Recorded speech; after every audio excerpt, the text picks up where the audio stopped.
प्रभु यीशु मसीह के नाम से सबको जय मसीह की। आज का वचन है रोमियों की पत्री उसका 13 अध्याय पहला और दूसरा वचन।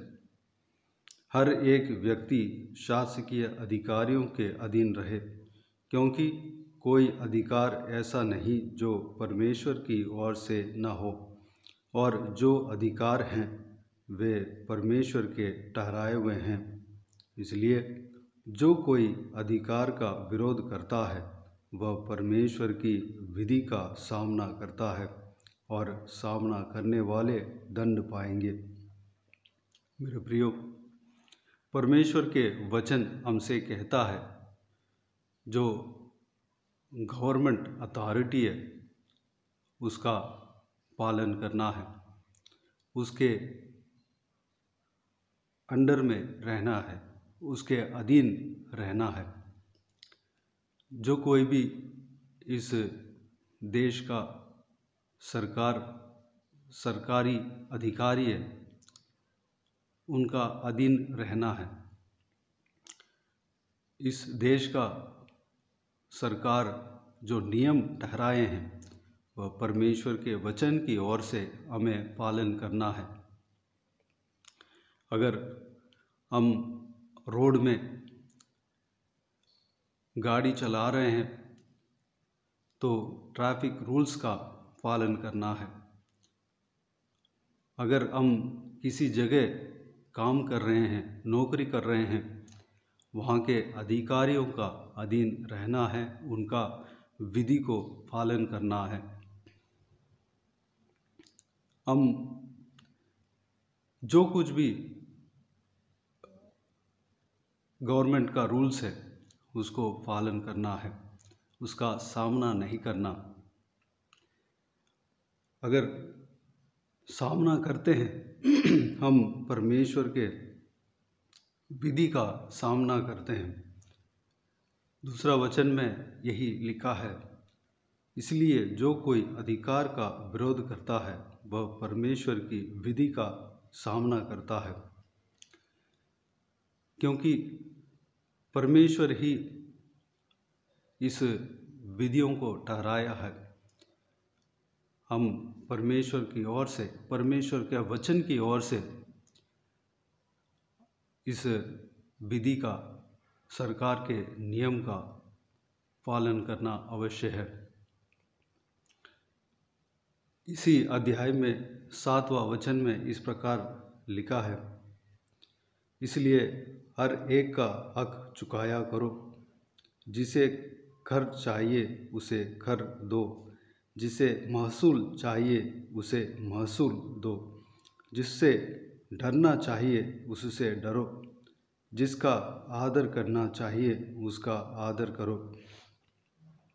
इसलिए मेरे प्रियो, हम जिस क्षेत्र में काम करते हैं, जिसके अंडर में काम करते हैं, वहाँ का रूल्स को पालन करना, वहाँ का नियम को पालन करना अवश्य है, और वहाँ के अधिकारियों का अधीन रहना अवश्य है।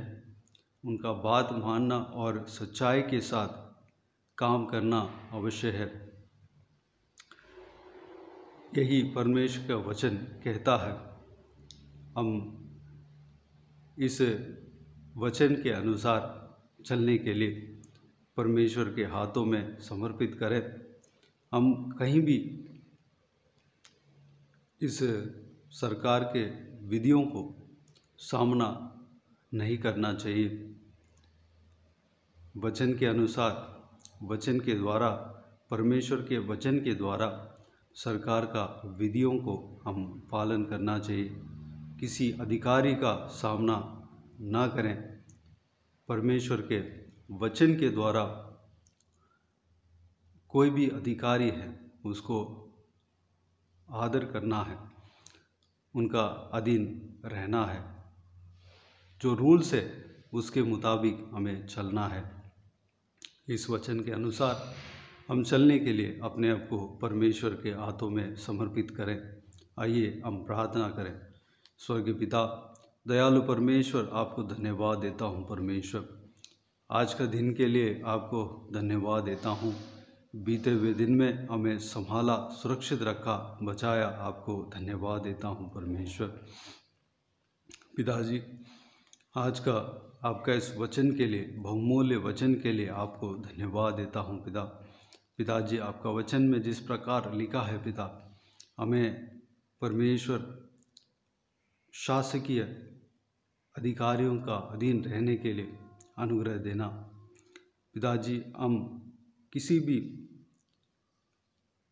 अधिकार का सामना नहीं करना चाहिए, किसी भी अधिकारियों का सामना नहीं करना चाहिए।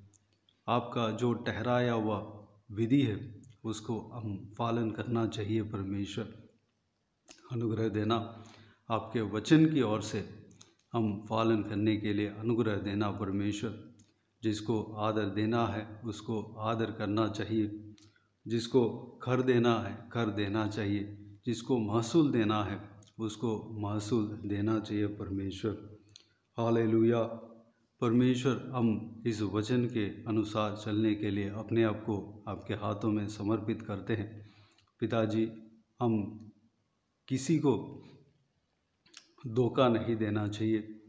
परमेश्वर, हम सच्चाई के साथ इस दुनिया में जो कुछ भी काम सौंपे गए हैं परमेश्वर, उस काम को तहे दिल से सच्चाई के साथ हम चलना चाहिए, उस काम को करना चाहिए। परमेश्वर, अनुग्रह देना।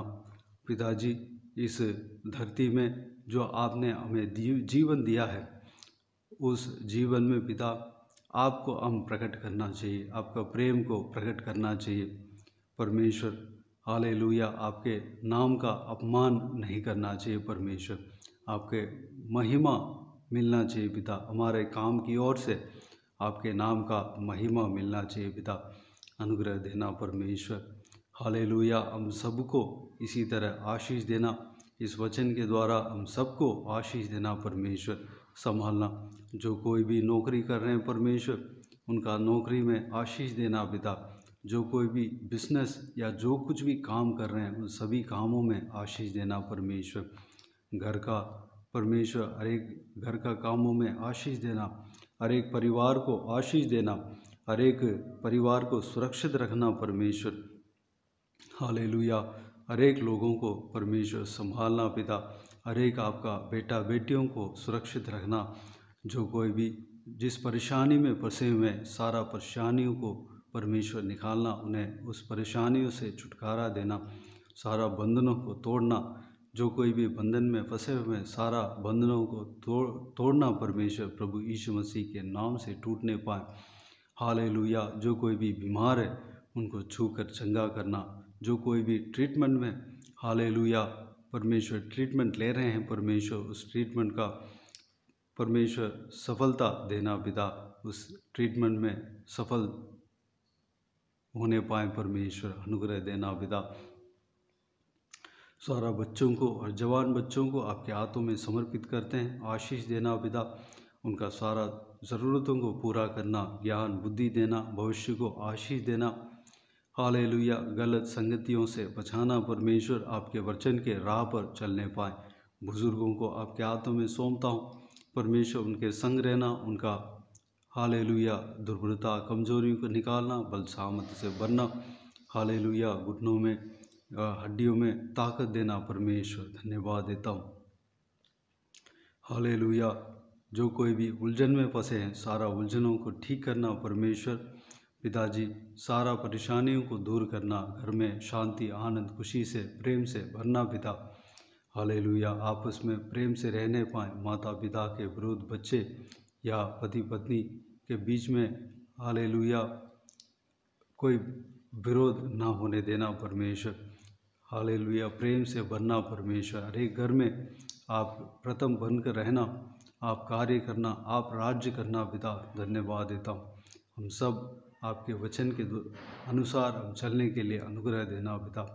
सारा जलाल और महिमा आपको मिलते रहे। सारा दुआओं को प्रभु यीशु मसीह के नाम से मांगते हैं, सुन और ग्रहण कर, आमीन आमीन। प्रभु यीशु मसीह के नाम से प्रभु यीशु मसीह का आशीष और अनुग्रह हम सभी के ऊपर बने रहें, आमीन आमीन। मेरे प्रियो, इस चैनल को सब्सक्राइब करें और शेयर करें।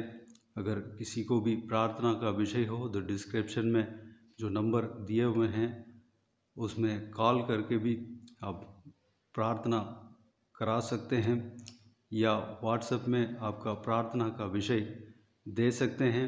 आपके लिए प्रार्थना किए जाएंगे। विशेष करके बुधवार को और शनिवार को आपके प्रार्थना का विषय के लिए व्हाट्सएप में वॉइस मैसेज के ज़रिए प्रार्थना करके भेजा जाएगा। अगर आपके जीवन में परमेश्वर कार्य किया हो वह भी हमें बता सकते हैं। हम सब मिलकर परमेश्वर का महिमा करेंगे। प्रभु यीशु आप सबको आशीष दे। आमीन आमीन।